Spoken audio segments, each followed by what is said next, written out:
PTI रहनुमाओं ने governor Punjab इकदामात को सरासर गैर आईनी करार दे दिया। मुशीर दाखिला और साबिक गवर्नर पंजाब उमर सरफराज चीमा कहते हैं पीडीएम गवर्नर के दफ्तर को सूबे में आईनी बहरान पैदा करने के लिए इस्तेमाल कर रही है। पीडीएम का मकसद एतमाद का वोट लेना नहीं बल्कि इलेक्शन से राह फरार है। वजीर आला खैबर पख्तूनख्वा महमूद खान कहते हैं 23 दिसंबर को सूबाई असम्बली की तहलील का फैसला अटल है।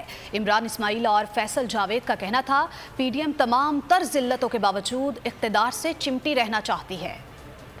के गैर आईनी हथकंडे मावराए आइन इक़दामात के लिए गवर्नर पंजाब का इस्तेमाल।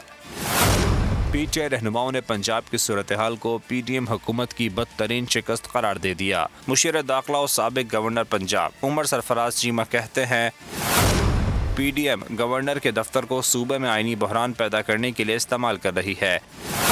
इनका मकसद एतमाद का वोट लेना नहीं बल्कि इलेक्शन से राह फरार है। सूबाई असम्बली तहलील करने के ऐलान के बाद गवर्नर का ऑर्डर बदनीयती के सिवा कुछ नहीं। वज़ीर आला खैबर पख्तूनख्वा महमूद खान का कहना है कि 23 दिसंबर को सूबाई असम्बली की तहलील का फैसला बरकरार है। सूबे में गवर्नर राज का कोई खतरा नहीं। पंजाब में आईनी बहरान है, यहाँ पर तो कोई ऐसी सूरत हाल नहीं है और गवर्नर राज का कोई खतरा तो नहीं है। मेरे ख्याल में खैबर पख्तूनख्वा अलग सूबा है, हमारी अलग रिवायत है, इस तरह की कोई चीज़ मुझे नज़र नहीं आ रही।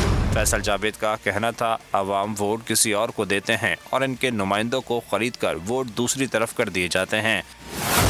ऐसे निज़ाम को जमहूरी कहना जमहूर की तौहीन है। इमरान इस्माइल ने ट्वीट में कहा पीडीएम क़यादत ख्वार रुस्वा और हर जगह से नाकाम हो चुकी है। तमाम तर जिल्लतों के बावजूद ये कुर्सी से चिमटे रहना चाहते हैं। कुर्सी गई तो अवाम इनका बुरा हाल करेंगे। हकीकी आज़ादी की जंग में बोल भी कप्तान के हम कदम। इलेक्शन कराओ मुल्क बचाओ की लाइव ट्रांसमिशन दिखाई लम्हा ब लम्हा सूरत हाल। रील और रेटिंग में भी बोल न्यूज रहा नंबर 1। सब्सक्राइब करें और बेल दबाएं ताकि कोई खबर रह न जाए।